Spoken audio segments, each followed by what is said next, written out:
नमस्कार। आकाशवाणी देहरादून से प्रस्तुत हैं प्रादेशिक समाचार। पहले मुख्य समाचार। उत्तराखंड में राष्ट्रीय खेलों के बेहतर आयोजन के लिए सभी व्यवस्थाओं की प्रत्येक दिन समीक्षा की जाएगी। राज्य में जरूरतमंद लोगों तक समय पर एम्बुलेंस और एयर एम्बुलेंस की सुविधा पहुंचाने के लिए एसओपी तैयार करने के निर्देश। आईएएस अधिकारी संजय मल्होत्रा भारतीय रिजर्व बैंक के अगले गवर्नर होंगे। और मुख्यमंत्री पुष्कर सिंह धामी ने कहा, राज्य में आयुष निर्माण, वेलनेस, शिक्षा और कृषि क्षेत्र को नई दिशा और गति प्रदान की जा रही है। समाचार प्रभात के साथ मैं आशुतोष। और अब समाचार विस्तार से। राष्ट्रीय खेलों के बेहतर आयोजन के लिए सभी व्यवस्थाओं की प्रत्येक दिन समीक्षा की जाएगी। साथ ही राष्ट्रीय खेलों के सफल आयोजन के लिए प्रत्येक विभाग से एक नोडल अधिकारी की तैनाती भी की जाएगी। मुख्यमंत्री पुष्कर सिंह धामी ने इस संबंध में अधिकारियों को आवश्यक निर्देश दिए हैं। देहरादून के राजीव गांधी अंतर्राष्ट्रीय स्टेडियम में कल राष्ट्रीय खेल की तैयारियों की समीक्षा करते हुए श्री धामी ने कहा कि राष्ट्रीय खेल उत्तराखंड को खेल भूमि के रूप में भी स्थापित करेंगे। उन्होंने आयोजन के दौरान खिलाड़ियों की रहने की व्यवस्था, खान पान, परिवहन और आयोजन स्थल तक पहुंचने की सभी सुविधाओं का प्रबंधन और निगरानी की समुचित व्यवस्था करने को भी कहा। राज्य में जरूरतमंद लोगों तक समय पर एम्बुलेंस और एयर एम्बुलेंस की सुविधा पहुंचाने के लिए एक मानक संचालन प्रक्रिया एसओपी तैयार की जाएगी। मुख्यमंत्री पुष्कर सिंह धामी ने अधिकारियों को इस संबंध में आवश्यक कदम उठाने के निर्देश दिए हैं। मुख्यमंत्री ने कहा कि यदि किसी मृतक का परिवार आर्थिक रूप से कमजोर है तो उस व्यक्ति के दाह संस्कार की व्यवस्था जिला प्रशासन द्वारा की जाएगी। उत्तराखंड पुलिस में पुलिस आरक्षी, पीएसी सहित आरआरबी भर्ती परीक्षा 2024 की तैयारी के लिए चंपावत पुलिस ने युवाओं के लिए भर्ती तैयारी पूर्वाभ्यास कार्यक्रम का आयोजन किया है। जिले के पुलिस अधीक्षक अजय गणपति ने बताया कि पुलिस लाइन प्रांगण में आयोजित इस पूर्वाभ्यास कार्यक्रम में भर्ती के दौरान होने वाली विभिन्न शारीरिक दक्षता परीक्षाओं और लिखित परीक्षा का पूर्वाभ्यास कराया जा रहा है। 2 पालियों में आयोजित इस प्रशिक्षण कार्यक्रम में जिला के युवा हिस्सा ले रहे हैं। उत्तराखंड पुलिस में लगभग 2000 पदों की भर्ती होने वाली है आरक्षी पद पर, जिसमें 1600 जो है ये रेगुलर कांस्टेबलरी और 400 जो पद है वो आर्म्ड कांस्टेबलरी के भरे जाने हैं। इसके दृष्टिगत चंपावत पुलिस द्वारा एक शारीरिक प्रशिक्षण का प्रोग्राम चलाया जा रहा है, जिसमें भी बॉल थ्रो हो गया या लॉन्ग जंप हो गया, इस तरीके के जो क्राइटेरिया पास करने पड़ते हैं उसके बारे में प्रशिक्षण दिया जाएगा। और इसका लाभ उठाने के लिए हम लोग सभी जो भी चंपावत में पुलिस भर्ती की तैयारी कर रहे हैं उन आवेदकों को इनवाइट करते हैं। वो अपना रजिस्ट्रेशन फॉर्म जो है पुलिस स्टेशन में अवेलेबल करा दिया गया है, वहां पे फिलअप करके वो पुलिस स्टेशन के माध्यम से पुलिस लाइन में जमा हो जाएगा। जो भी शारीरिक परीक्षा पास होंगे उसके उपरांत जो परीक्षा पास होने वाले जो आवेदक रहेंगे उनके लिए हम लोग एक रिटर्न एग्जाम के लिए भी कोर्स आगे जाके चलाएंगे। प्रधानमंत्री नरेंद्र मोदी ने इस महीने की 11 तारीख को वीडियो कॉन्फ्रेंसिंग के माध्यम से स्मार्ट इंडिया हैकाथॉन 2024 के ग्रैंड फिनाले में युवा इनोवेटर्स से बातचीत करेंगे। ग्रैंड फिनाले में 1300 से अधिक छात्रों की टीम भाग लेंगी। इस अवसर पर प्रधानमंत्री उपस्थित लोगों को संबोधित भी करेंगे। ये समाचार आकाशवाणी के देहरादून केंद्र से प्रसारित किए जा रहे हैं। संजय मल्होत्रा भारतीय रिजर्व बैंक के अगले गवर्नर होंगे। मंत्रिमंडल की नियुक्ति समिति ने उनके नाम को मंजूरी दे दी है। उन्हें इस महीने की 11 तारीख से 3 साल की अवधि के लिए इस पद पर नियुक्त किया गया है। 1990 बैच के राजस्थान कैडर के आईएएस अधिकारी श्री मल्होत्रा वर्तमान में वित्त मंत्रालय में राजस्व सचिव के पद पर कार्यरत हैं। वे शक्तिकांत दास का स्थान लेंगे। 33 वर्षों से अधिक के करियर में उन्होंने बिजली, वित्त और कराधान, सूचना प्रौद्योगिकी और खान सहित अन्य क्षेत्रों में उत्कृष्टता के साथ कार्य किया है। उन्हें राज्य और केंद्र सरकार में वित्त और कराधान का व्यापक अनुभव है। वर्तमान में वह प्रत्यक्ष और अप्रत्यक्ष करों के संबंध में कर नीति निर्माण में महत्वपूर्ण भूमिका निभा रहे हैं।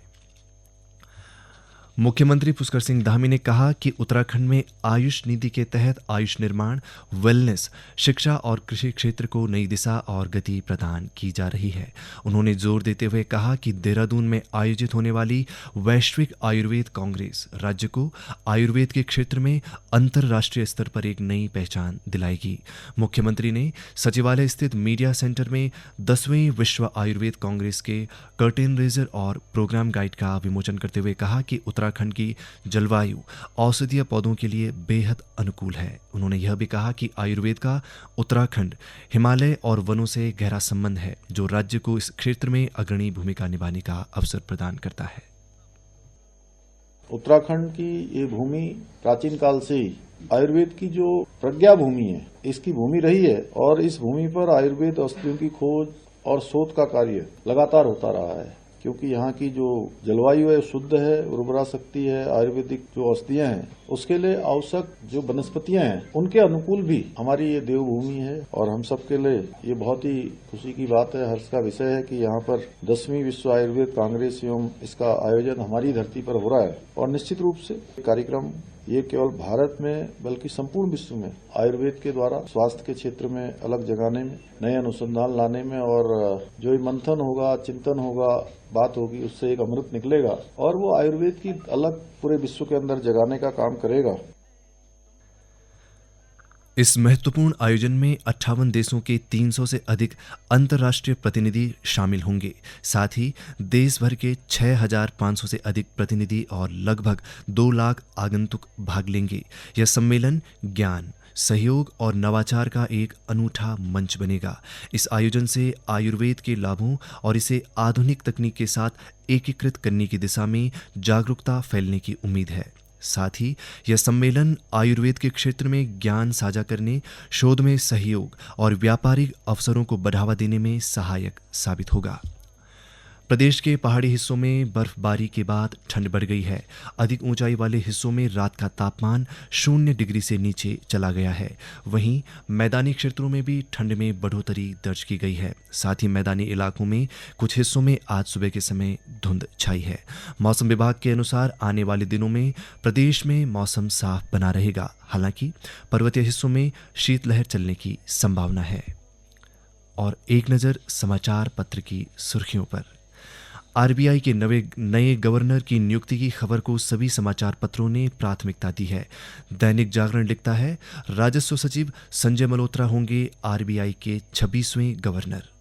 जरूरतमंदों को एम्बुलेंस की सुविधा देने के लिए बनेगी एसओपी। इस शीर्षक के साथ नवोदय टाइम्स लिखता है कि उच्च स्तरीय बैठक में मुख्यमंत्री ने एसओपी बनाने की जिम्मेदारी जिलाधिकारियों को सौंपी है। बर्फबारी के बाद शीतलहर। बर्फबारी की तस्वीरों के साथ इस खबर को अपने पहले पृष्ठ पर स्थान देते हुए हिंदुस्तान समाचार ने लिखा है, मौसम में बदलाव से ठिठुरे पहाड़ और मैदान, प्रदेश भर के तापमान में दर्ज की गई गिरावट। दून में सर्द हवाएं, मसूरी में 25 वर्ष बाद दिसंबर के शुरू में पड़ी बर्फ। इसी खबर पर राष्ट्रीय सहारा का शीर्षक है, मसूरी और चकराता में सीजन की पहली बर्फबारी। आईएमए पीओपी के दौरान ट्रैफिक रूट डाइवर्ट रहेगा। इस खबर के साथ हिंदुस्तान समाचार पत्र लिखता है, आज से 14 दिसंबर तक सुबह 7:30 बजे से 11:30 बजे तक डाइवर्ट रहेगा ट्रैफिक। धर्म के आधार पर आरक्षण नहीं दिया जा सकता। इस खबर पर अमर उजाला लिखता है, पश्चिम बंगाल में ओबीसी दर्जा देने के मामले में सुनवाई करते हुए शीर्ष अदालत ने की टिप्पणी। ग्रामीण क्षेत्रों में होम स्टे के लिए राष्ट्रीय स्तर पर बनेगी नीति। इस समाचार को दैनिक जागरण ने अपने पहले पृष्ठ पर प्रमुखता से स्थान देकर लिखा है, नीति आयोग की टीम उत्तराखंड सहित 4 राज्यों की होम स्टे नीति का कर रही है अध्ययन। नेशनल गेम्स की खबर पर अमर उजाला का मुख्यमंत्री पुष्कर सिंह धामी के हवाले से शीर्षक है, ग्रीन गेम्स होगी राष्ट्रीय खेलों की थीम। अंत में मुख्य समाचार एक बार फिर। उत्तराखंड में राष्ट्रीय खेलों के बेहतर आयोजन के लिए सभी व्यवस्थाओं की प्रत्येक दिन समीक्षा की जाएगी। राज्य में जरूरतमंद लोगों तक समय पर एम्बुलेंस और एयर एम्बुलेंस की सुविधा पहुंचाने के लिए एसओपी तैयार करने के निर्देश। आईएएस अधिकारी संजय मल्होत्रा भारतीय रिजर्व बैंक के अगले गवर्नर होंगे। और मुख्यमंत्री पुष्कर सिंह धामी ने कहा, राज्य में आयुष निर्माण, वेलनेस, शिक्षा और कृषि क्षेत्र को नई दिशा और गति प्रदान की जा रही है। इसके साथ ही समाचार प्रभात का ये अंक समाप्त हुआ। नमस्कार।